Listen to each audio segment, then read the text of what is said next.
Okay. So last week I was, the week before last at work, a lot of people were having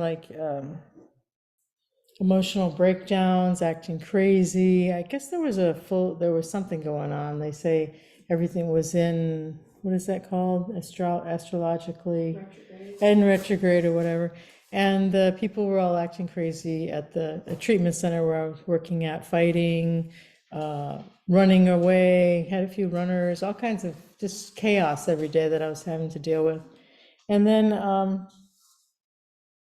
it was for a whole week. And then last week, one of the therapists were gone, so I had a whole bunch of extra work to do, and people were still acting crazy, right? And then I realized that I was hoping that this week would be different. And I was hoping last week that things would be easier and different, and I was very sadly mistaken. And things just seemed to get worse. And I'm like, oh, wait a minute, I know this. It's abandon all hope. I've done this practice so many times. Every time I get caught in hoping things are going to be a certain way, then I get very sadly mistaken and disappointed when they don't turn that way. So then I started exploring my attention and what was going on with my attention. And I saw that I was wanting to be present and be loving and, the usual habitual mind state of wanting to be fully here when things are going great. And then wanting to escape when things weren't going well. And then getting frustrated with other people when they were not behaving the way that I hoped that they would. Anyhow, does any of this sound familiar? Yeah. And I was creating all my own suffering by how I was relating to what was going on.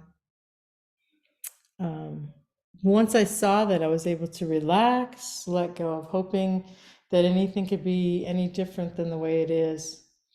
And then I came back into presence, came back into loving presence, and was able to show up for myself and others in a different way without bracing against experience. Yeah. So you may know that in Dante's Divine Comedy, the inscription on the gates of hell, where abandon all hope, ye who enter here. Yeah. And that's not exactly what I mean. I've already kind of told you what I mean. I've given you a synopsis of the talk. And I also want to name that I'm speaking from a place of privilege and a place of comfort, that I have a certain level of medium income, that I have all my food and needs are taken care of, shelter. I don't have to worry about whether my lights are going to be turned off tomorrow or next month, right? So I have some basic amount of comfort. So this talk only, applies to people who have, privilege, have a privileged life, and yet they're living in a certain way. Because for some people who are living on the streets or are homeless or severely mentally ill or, this doesn't apply to them because they are beyond hope. They're just hoping to survive each day, to get through that day. So I just wanted to name that and bring some loving, presence to that reality that's becoming ever present in our society today. So what is this hope? Hope is it's a mental phenomena. It happens on the mundane plane, the mundane level here. When I explore hope, I don't see that it happens on the supramundane or the enlightened level. There is no hope on that level. There's only, experience of whatever you want to call it there, spaciousness, emptiness, love. Yeah. So we don't need hope when we're there. But, hope can really stop us from being fully present, right? It can stop us from embracing this moment the way that it is. So on one hand, hope can be very dysfunctional and unhelpful, but on the other, hope can be pretty helpful too, right? So when I first started my meditation practice, I had just quit my addictive drugs of choice, and I was really struggling with high anxiety. And I realized that I was using in order to quell this really high anxiety, trying to self-medicate. So I found meditation. Mindfulness meditation was my antidote to anxiety, and it worked really well, like really well. So then meditation became my new DOC, drug of choice. But the reason I started meditating was I hoped it would reduce this anxiety. Yeah. So hope actually brought me on the spiritual path, brought me to meditation. Yeah. And then once the anxiety was going down, I became a much happier person. I was a lot easier to get along with. I don't know why, but people liked me better. I think maybe I was being nicer. But anyhow, so then I heard that this was a practice that could take away suffering, period. That, I was like, oh. So then I started hoping for enlightenment, for freedom from suffering, for more freedom from suffering. And it actually kept me motivated, going on retreats, 2-3 retreats a year, became a regular yogi with the hope of becoming enlightened.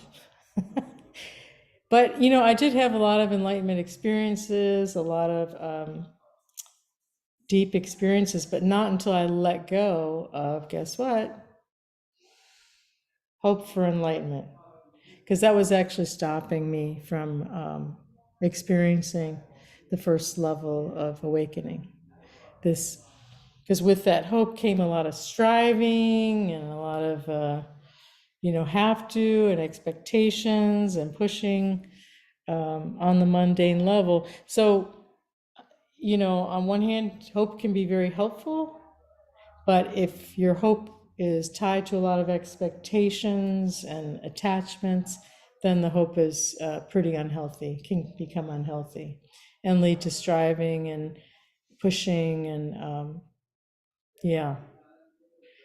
But hope is usually in relation to some desired future. Like, I hope I get the job. I hope I figure this out.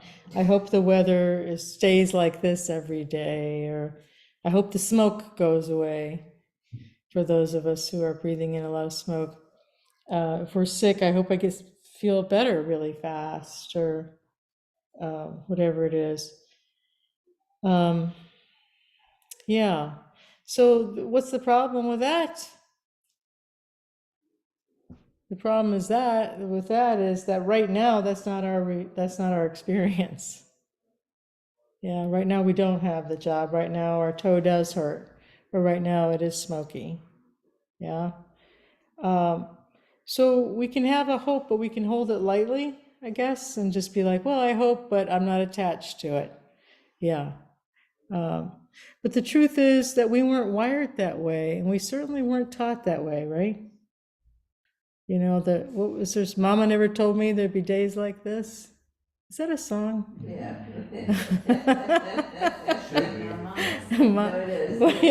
But how does it go? Yeah. Yeah, we'll sing that later. Anyhow, yeah, Mama never told us there'd be days like this. I was told a lot of BS, actually. I was told that if I worked hard, that I would succeed and I'd have a great life. Just have to work hard, just from morning till night every day. Yeah, and imagine that that's going to bring happiness. It didn't. I was told that if you're honest and good, then all the people would like you and you'll be easy and you'll have great friends. And that's not necessarily true either, right? Yeah. So I was told a lot of mistruths in life about what to expect, and that life would be great, and if I just do this, then that will happen. If I do that, then this will happen. And that's not the way life works. right? The truth is that we have constant changing moods, constantly changing energy. Even our friends and family members are constantly changing, and they can be real pains in the rear end at times. Have you noticed that? Anybody? Yeah? So we receive a lot of mistruths from society. Society teaches us all this stuff. Yeah, and so we keep hoping for this wonderful experience. Anybody hope to live in a world full of people who all love each other, and that there's no war, and that when you go on the road, people drive reasonably? Yeah. And because we expect things to be a particular way and we hope for it, then we run around blaming everyone who doesn't line up to the way we want them to, right? It's their fault. They've ruined my day. Yeah, that's what we tend to do. If they would all just behave, then I would have a good week. No, I'm the one that's causing the suffering, right? Through all my hope. So and in the Anguttara Nikaya, the Buddha teaches us that there are three kinds of people in the world: the hopeful, the hopeless, and the one who has done away with hope. So the one who has done away with hope is the one who becomes fully enlightened, because they've given up all, they don't need hope anymore, and they've given up all hope. They're just being fully present with whatever's here. They're emancipated by the worldly winds, wanting them to be any particular way. Yeah. But this hope can be inspiring, especially in deeper spiritual practice. The King, Martin Luther King, had said, "I have a dream," and he inspired entire groups of people. That speech continues to inspire people and move each other's hearts. Obama, remember Obama said, "Yes, we can." It gave us a lot of hope for some of us for what we could do. Yeah, and we look at our political arena right now. People are like hoping this one person can change an entire, it's kind of irrational, isn't it? As if one person or one group can dismantle and change an entire system. It's kind of irrational the way we hope in our story. But then hope can be healing too. I keep going back and forth. Are you feeling the whiplash? There was a story that I heard at the last addiction treatment center I worked at. One of the therapists there had a plant from the original AA. What was his name? Bill. Yeah, Bill. So Bill had a plant, like, that, whatever, I can see the plant because I see it from her office. But anyhow, he used to give people sprigs from his plant. He would give them cuttings. You guys ever heard this story?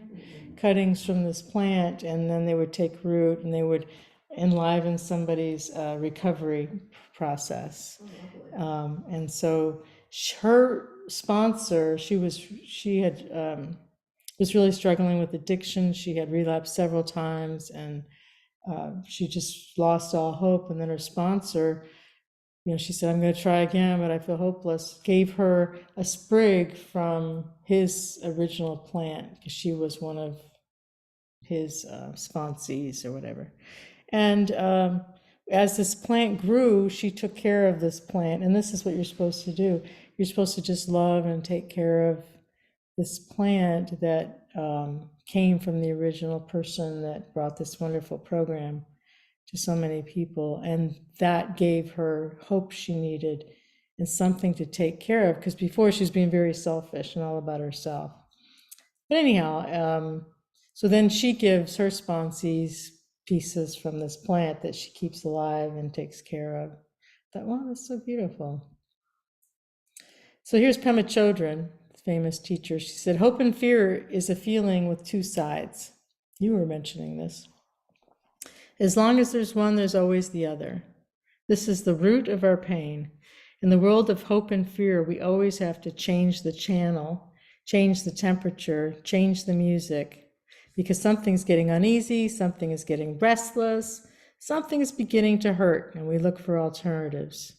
In a non-theistic state of mind, abandoning hope is an affirmation, the beginning of the beginning. You could even put abandon hope on your refrigerator door instead of more conventional aspirations like every day in every way I'm getting better and better.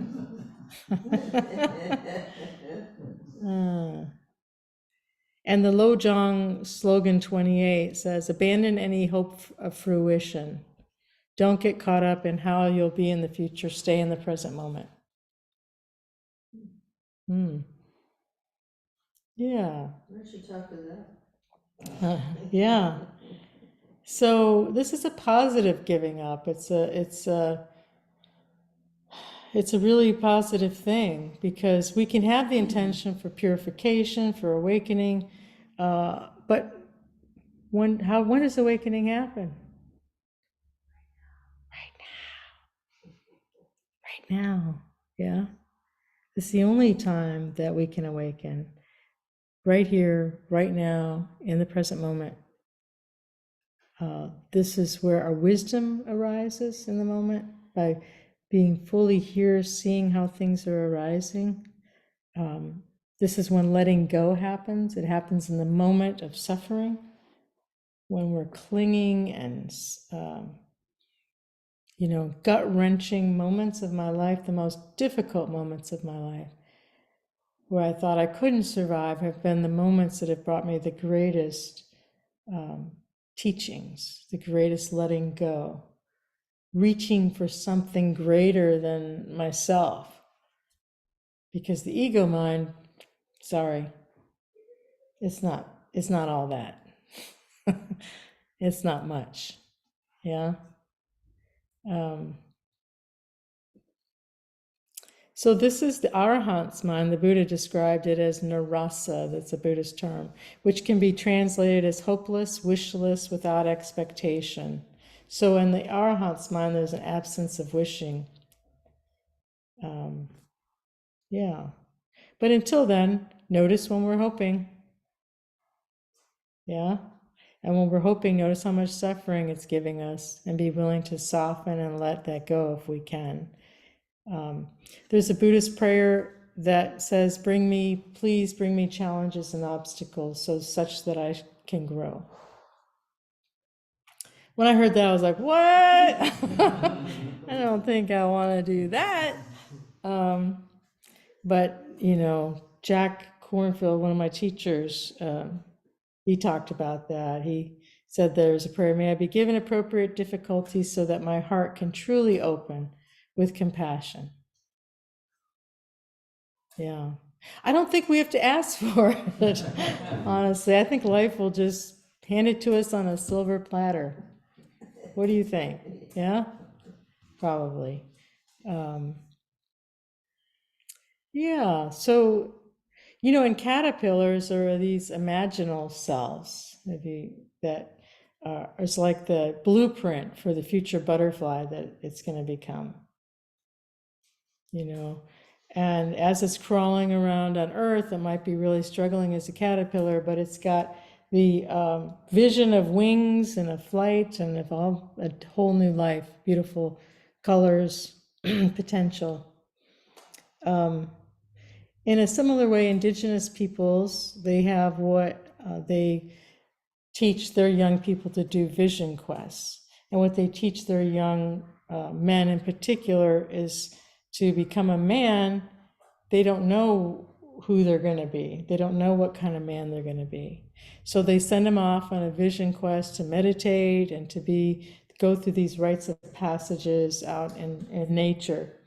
In the stillness and darkness of the forest, they push their way through until they have a vision of the man that they are to be.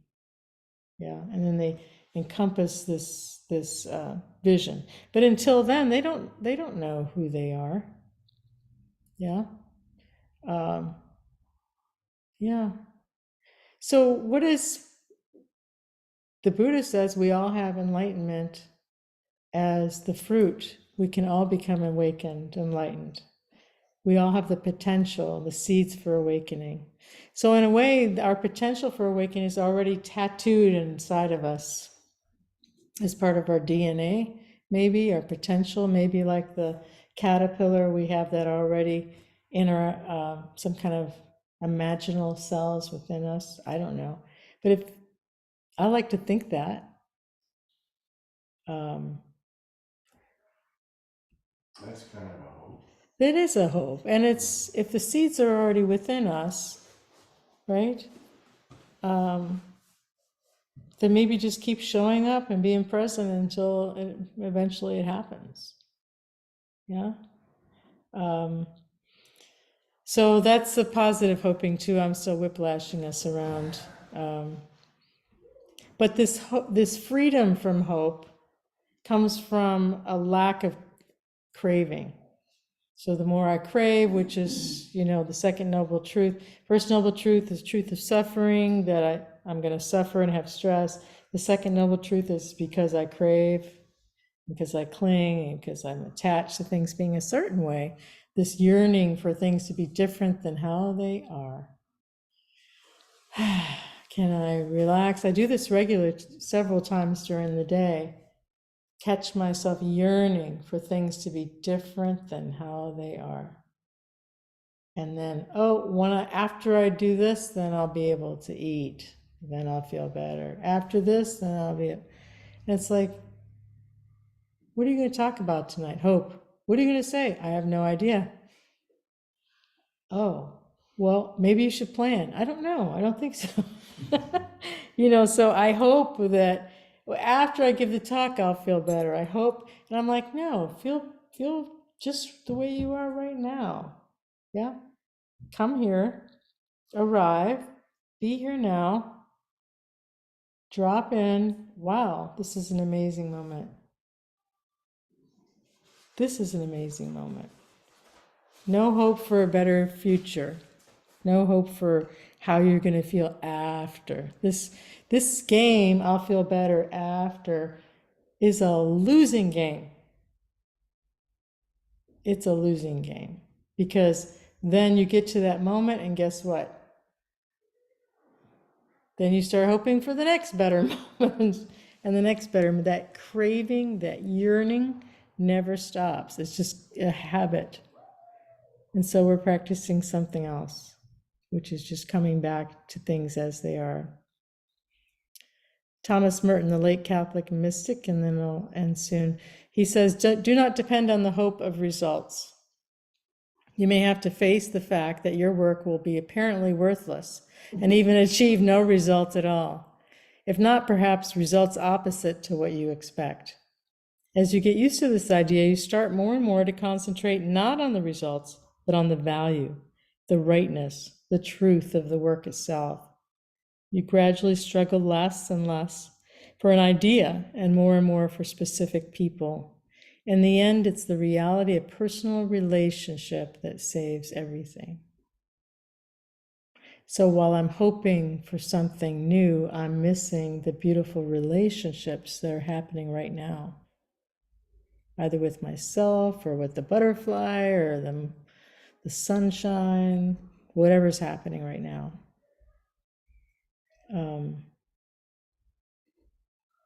This is Aya Yeshi. What if we acknowledge that we're not enlightened yet? And that hope as resilience, a long-term commitment to practice in social justice, compassion, equanimity, and watering the seeds of joy and happiness in ourselves is a necessary part of courage, strength, and endurance needed to become awakened, to become totally, fully enlightened, to create more of a just world. Equanimity does not mean apathy. It means a balanced mind that can see the bigger picture, a calm and objective mind open to different points of view. And Martin Luther King, he took a long-term view. He said, I've been to the mountaintop. Like anybody, I would like to live a long life. I've seen the promised land. I may not get there with you, but I want you to know tonight that we as a people will get to the promised land. So we need to keep hope alive, especially the hope that moves us towards something that feels right within ourselves, the calling of our heart towards awakening or beauty or peace, love, and then be fully present along the way and not get too attached to our hopes. So thank you for listening. There's so much, I'm sure, more that I'll get to hear from all of you about your practice with hope and hopelessness. Thank you for listening to me.